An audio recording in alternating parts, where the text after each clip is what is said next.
So hello and welcome to the Barca Geek. दोस्तों, Barcelona की तरफ से एक बहुत तगड़ी news. Barcelona will be signing a right back this season in this summer transfer window. तो बात करते हैं कि कौन होंगे वो ऑप्शंस निकल कर आए हैं। बट वीडियो में जाने से पहले अगर चैनल पर नए हो तो जरूर सब्सक्राइब करो और इस वीडियो को एंड तक देखो।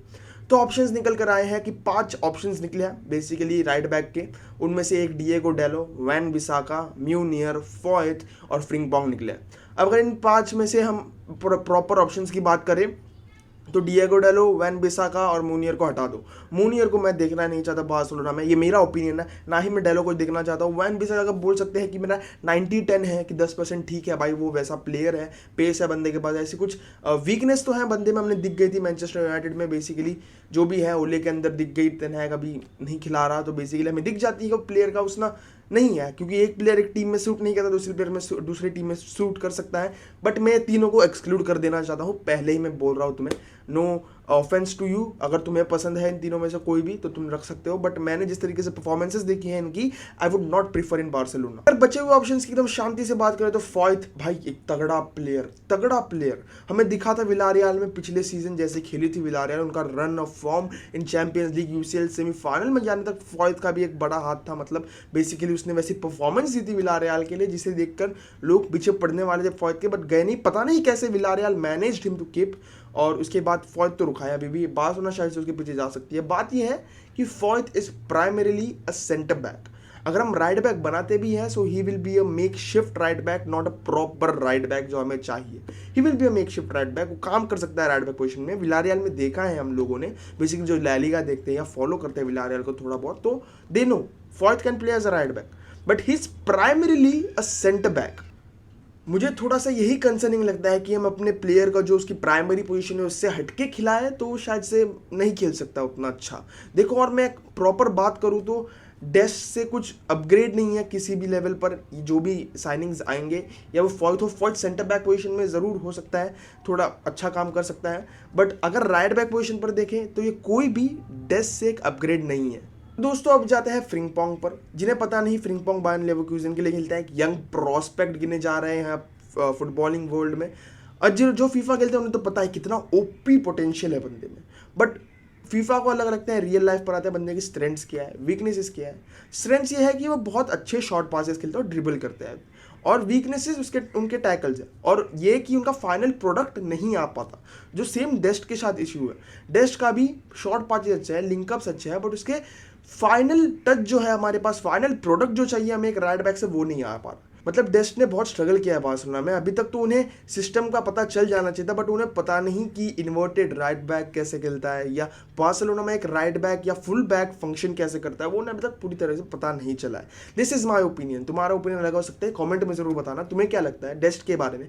क्या हमें रुकना चाहिए डेस्ट के लिए, या मतलब और कोई अच्छा ऑप्शन नहीं है इनके अलावा तो हम रुकना चाहिए, या हमें इनमें से कोई साइन करना चाहिए, वो फॉयत हो या वो फ्रिंगपोंग हो। आपको क्या लगता है, आप जरूर बताएं आपके लिए बेस्ट ऑप्शन कौन सा है। मेरे हिसाब से अगर हम जा ही रहे हैं तो हम फ्रिंगपोंग के लिए जाए या फॉयत के लिए जाए, दोनों के लिए ही जा सकते हैं। दोनों में से एक लाओ, बाकी के 3 ऑप्शंस नहीं देखना चाहता मैं बार्सिलोना में।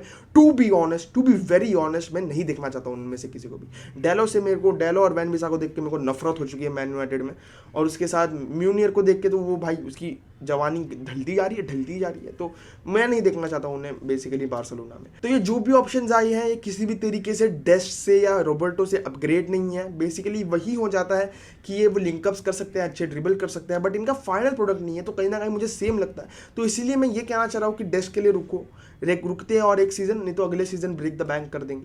क्योंकि अगर हमें लाना है तो ये शॉर्ट टर्म साइनिंग होगी, जो भी होगी। लॉन्ग टर्म के लिए पता नहीं मुझे, क्योंकि अभी ये जो भी हो रहा है, ये नाम आ रहा है म्यूनियर का, जब नाम आता है वैन बिसाका का, डेलो का नाम आ रहा है, तुम समझ जाओ कि ये शॉर्ट टर्म साइनिंग होने वाले हैं। और इनका फाइनल प्रोडक्ट भी as at right back position वैसा फिनिश प्रोडक्ट नहीं है किसी का भी, तो ये किसी भी तरीके से अपग्रेड नहीं हो सकते डेस्ट या रोबर्टो पर। सो इन माय ओपिनियन, या तो डेस्ट के लिए रुकते हैं एक और सीजन, या तो उसे बेचो, या फॉयत या फ्रिंगपोंग में से किसी एक को लाओ।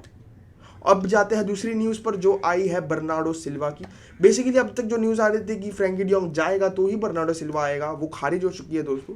अभी न्यूज़ ये आ रही है कि फ्रैंकी डियोंग अगर नहीं भी जाता कहाँ पर, तो Bernardo Silva will come to Barcelona. ये जो उनकी पर्सनल टर्म्स अग्रीड हो चुकी थी, मतलब अभी क्लब के साथ भी बातें चल रही थी, तो यही निकल के आया कि फ्रैंकी डियोंग नहीं जाता तो फिर भी बर्नार्डो सिल्वा आएगा। कैसे? क्योंकि ओबामियांग या डीपीए में से कोई एक बंदा जाने वाला है, या तो दोनों ही जाने वाले हैं मेरे हिसाब से। मेम्फिस डिपे की बात आ रही है कि वो यूवेंटस जाने वाले हैं फ्री ट्रांसफर पर। बेसिकली क्लब और प्लेयर दोनों ही अपनी तरीके से म्यूचुअली कॉन्ट्रैक्ट टर्मिनेट कर देंगे।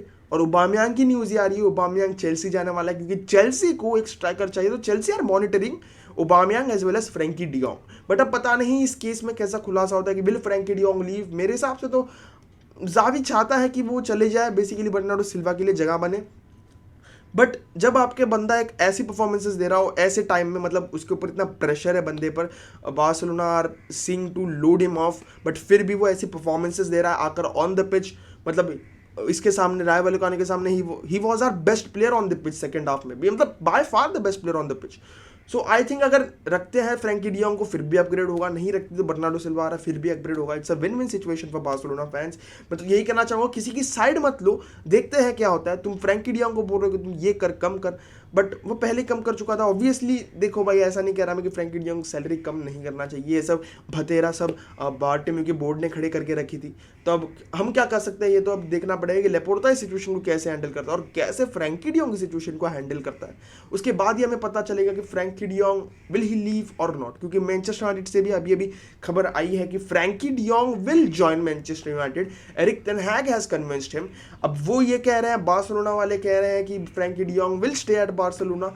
रुकता है तो अच्छा है, नहीं रुकता फिर भी अच्छा है। ये मेरा ओपिनियन, तुम्हारे ओपिनियन क्या है ये जरूर बताना कमेंट्स में। मिलूंगा अगली वीडियो में, तो good bye, take care, peace out, Visca Barca, जय हिंद दोस्तों। और जरूर चैनल को सब्सक्राइब कर ले और ये मैच रिव्यू जरूर देखना दोस्तों।